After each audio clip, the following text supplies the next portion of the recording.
جادو کی حقیقت یہ ہے، پہلے میں بتا دوں جادو کی ڈیفینیشن کیا ہے۔ جادو کہتے ہیں کوئی بھی ایسا کام دنیا میں ہو رہا ہے جس کے اسباب مخفی ہیں، جس کی ریزن بالکل سمجھ میں نہیں آ رہی آپ کے۔ دیکھیں یہ پین میرے پاس رکھا ہوا ہے، میں نے ہاتھ چھوڑا، یہ پین نیچے گرا، اس کی ریزن سمجھ میں آتی ہے، بھائی جب بھی کوئی چیز چھوڑیں گے تو گریویٹی کی وجہ سے وہ نیچے ہی جائے گی، لیکن اگر یہ چیز نیچے جانے کے بجائے اوپر آنا شروع ہو جائے اور آپ کو کوئی دھاگا بھی نظر نہ آ رہا ہو تو یہ جادو ہے۔ تو اسباب مخفی ہوں۔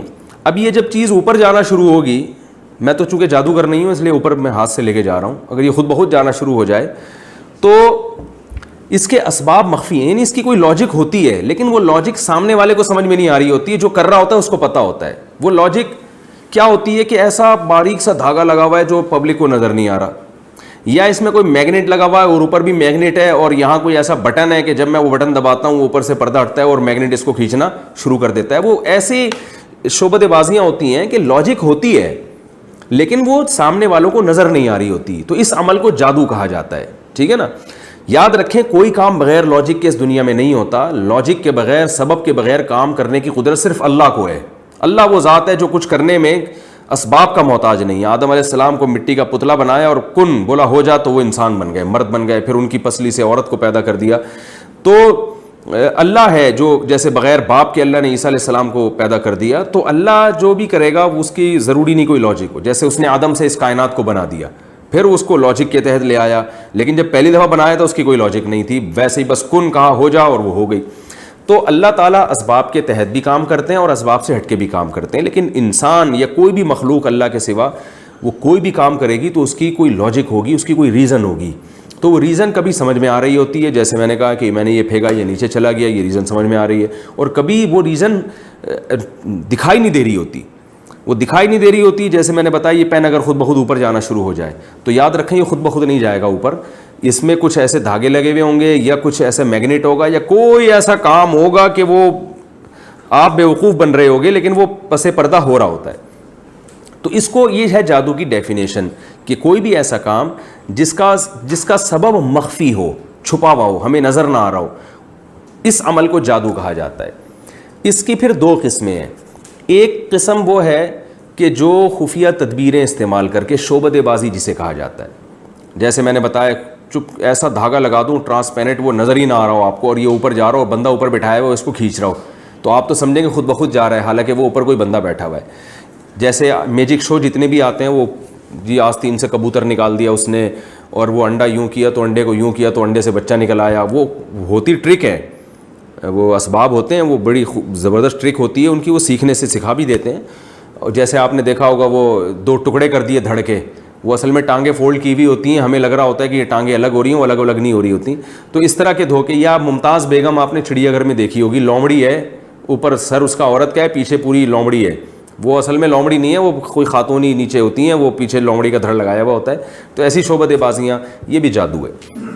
اور ایک جادو وہ ہوتا ہے جو جنات کے ذریعے کیا جاتا ہے، اس کو بھی اچھی طرح سمجھیں۔ ہوتا یہ ہے کہ جو شیاطین جنات ہیں ان کو کوئی میسج دیا جاتا ہے کہ بھائی تم نے فلاں کام کرنا ہے، فلاں کو نقصان پہنچانا ہے، تو جب ان کو ایک میسج دیا جاتا ہے ایک خاص طریقے سے، جو یہ جادوگر ٹائپ کے لوگ ہوتے ہیں نا، وہ ان کو میسج دینا جانتے ہیں کہ کس طرح سے جن کو یہ میسج دیا جائے گا تو جن سمجھ جائے گا کہ میں نے کرنا کیا ہے۔ پھر وہ جن سے کام کروانے کے لیے، کیونکہ وہ جن کافر ہوتے ہیں اور شیاطین ہوتے ہیں یعنی برے جنات ہوتے ہیں، تو پھر کوئی بہت ہی وحشیانہ عمل کیا جاتا ہے جس سے وہ جن خوش ہو کے کچھ کام کر دیتے ہیں۔ وحشیانہ عمل کیا؟ جیسے معاذ اللہ زندہ چوزے کو زمین میں دفن کر دیا، یا یہ کہ بچوں کی مردہ ہڈیاں قبرستان سے نکال کے ان پہ کچھ عمل کرنا شروع کر دیا کہ بچہ معصوم ہوتا ہے اس کی مردے کی ہڈیاں نکالنا، یا کوئی ایسا گندا عمل، خون اور یہ سب چیزوں میں پینا۔ یہ جادوگر اکثر سڑے ہوئے ہوتے ہیں، گندے ہوتے ہیں، غلاظت کا استعمال کر رہے ہوتے ہیں اور خود بھی نہاتے نہیں ہیں کئی مہینے، تو ان چیزوں سے جنات خوش ہوتے ہیں۔ تو وہ جنات جب خوش ہوتے ہیں تو پھر جنات کو کوئی میسج دیا جاتا ہے، اس میں بعض دفعہ جن وہ کام کر لیتا ہے، بعض دفعہ نہیں بھی کرتا، یعنی کوئی ایسا قابو میں نہیں آ جاتا جن کے جادوگر جو بولے گا جن وہ کرنا شروع کر دے گا، ایسا نہیں ہوتا۔ کئی دفعہ جن قابو میں نہیں آتا، اور بعض دفعہ وہ قابو میں تو ویسے بھی نہیں آتا لیکن میسج پر عمل کر لیتا ہے اور پھر وہ جن اس کو پریشان کرتے ہیں. تو ایسا بھی نہیں ہوتا کہ جس پہ چاہیں جن بھیجیں وہ چلے بھی جائیں. بعض دفعہ اکثر تو جادو اثر نہیں کرتا ہے. یعنی ایسا نہیں ہے کہ جادوگر کسی کو بھی پریشان کرنا چاہے تو جن بھیج کے پریشان کر دے، ایسا نہیں ہے، بلکہ جنات بھی دیکھتے ہیں کہ بھیج کس پہ رہا ہے ہمیں. تو بعض دفعہ وہ ایسی شخصیت ہوتی ہے جنات واپس ہٹ جاتے ہیں، یا وہ سامنے والے کا کانفیڈنس اللہ پہ توکل اعتماد اتنا ہوتا ہے جنات جاتے ہی نہیں، وہ ڈرتے ہیں. یاد رکھیں جو رسول اللہ صلی اللہ علیہ وسلم پہ جادو کے اثرات ہو گئے نا، یہ لوگ اس کو بڑا کیش کراتے ہیں کہ یار جب نبی پہ ہو گیا تو ہم پہ کیوں نہیں ہو سکتا. خوب اچھی طرح سمجھ لیں، نبی صلی اللہ علیہ وسلم پہ جادو کا اثر اس لیے ہوا تھا کہ یہودی آپ کو جادوگر کہتے تھے، تو اللہ نے اس الزام کو آپ سے دور کرنے کے لیے آپ پہ جادو کا اثر ہونے دیا. ورنہ جادو کا اثر آسان نہیں ہے، علماء پہ جادو کرنا آسان نہیں ہے، مشہور شخصیتوں پہ جادو کرنا آسان نہیں ہے. نبی پہ اس لیے اثر ہوا تھا، اور وہ بھی تھوڑا سا ہوا تھا، جتنا کیا تھا اتنا ہوا بھی نہیں تھا. اس لیے ہو گیا تھا تاکہ نبی صلی اللہ علیہ وسلم کو جادوگر کا طعنہ کم از کم ختم ہو جائے. ورنہ اگر جادو نہیں ہوتا نا تو لوگ کہتے ہیں یہ جادوگر ہیں، انہوں نے جادو کا توڑ کر لیا ہے. تو اللہ نے ہونے دیا کہ دیکھو یقین کر لو کہ یہ جادوگر نہیں ہے، ورنہ ان پہ تو اثر ہوتا ہی نہیں، کیونکہ جادوگر تو خود توڑ کر لیتا ہے اس کا. ورنہ جادو کرنا اتنا آسان نہیں ہے. جو لوگ کہتے ہیں نا اتنا آسان ہے، میں کہتا ہوں حضرت ابوبکر پہ کیوں نہیں ہوا جادو، حضرت عمر پہ کیوں نہیں ہوا؟ یہودیوں کی دشمنی تو صرف نبی صلی اللہ علیہ وسلم سے تھوڑی تھی، حضرت عمر سے تو بڑی دشمنی تھی، وہ تو پوری خلافت قائم کی انہوں نے. حضرت علی پہ کیوں نہیں ہو گیا، حضرت عثمان پہ کیوں نہیں ہو گیا، اور آج کیوں نہیں ہو جاتا؟ آج JUI PTI کا پڈا چل رہا ہے، تو وہ JUI والے دو چار جادوگر عمران خان پہ، جنات عمران خان پہ کیوں نہیں چھوڑ دیتے؟ PTI والے دو چار جادوگر مولانا فضل الرحمان پہ کیوں نہیں چھوڑ دیتے؟ کچھ بھی نہیں ہوتا. تو اتنا زیادہ جادوگروں سے ڈرا نہ کریں. قرآن مجید کے صاف الفاظ ہیں کہ وَأَنَّهُ كَانَ رِجَالٌ مِّنَ الْإِنسِ يَعُوذُونَ بِرِجَالٍ مِّنَ الْجِنِّ فَزَادُوهُمْ رَهَقًا، کہ جنات، سورہ جن میں یہ آیت ہے کہ جنات نے کہا کہ بہت سے انسان ہم سے ڈرتے تھے جس سے ہماری سرکشی بڑھ گئی. تو پتہ یہ چلا کہ جو لوگ جنات اور جادو سے زیادہ ڈرتے ہیں، جنات اور جادو اثر بھی انہی پہ کرتا ہے. جن میں کانفیڈنس ہوتا ہے ڈرتے نہیں ہیں، ان پہ اثر نہیں ہوتا. خالد بن ولید رضی اللہ تعالیٰ عنہ ایک درخت کو گرانے گئے تھے، اس پہ جنات تھے، تو وہ جو ہے نا ایسے وہ چڑیل بن کے ان کے اوپر حملہ کرنے لگی. خالد بن ولید نے ایک تلوار گھما کے اس کا جو ہے نا وہ ستیہ ناش کر دیا. اب کوئی عام آدمی جاتا وہ تو اور ڈر جاتا، پناہ مانگنے لگتا. تو جنات سے زیادہ ڈرا ورا نہ کریں اور نہ جادوگروں سے ڈرا کریں. آپ دیکھ لو یہ جو جادوگر بیٹھے ہوئے ہوتے ہیں، خون پی رہے ہیں اور گوبر شوبر رکھا ہوا ہے وہ پتہ نہیں گن میں، اور وہ پلیتے جلا رہے ہیں، لوگ ان سے بڑے عقیدت مند ہوتے ہیں. جب پولیس چھاپا مارتی ہے کیسے بھاگتے ہیں یہ؟ کیونکہ پولیس جب جاتی ہے نا کانفیڈنس کے ساتھ، وہ ڈرتی نہیں ہے، تو اس وقت ان کے جنات کہاں چلے جاتے ہیں. تو اس لیے ان جادوگروں سے بالکل نہ ڈریں. اور یہ اگر کہنا میں یہ کر دوں گا وہ کر دوں گا، میرے بیان سن کے بہت سے لوگ الحمدللہ انہوں نے ڈرنا چھوڑ دیا. تو ایک جادوگر نے دھمکی دی کل 24 گھنٹے میں تیرے ساتھ یہ ہو جائے گا. وہ لڑکے کا میرے پاس فون آیا، میں نے کہا اگر تو ڈرے گا تو ہو جائے گا، یاد رکھنا، نہیں ڈرے گا تو کچھ بھی نہیں ہوگا. اور اس جادوگر کو بول لے بھائی تو ڈبل کر دے میرے ساتھ نقصان نہ.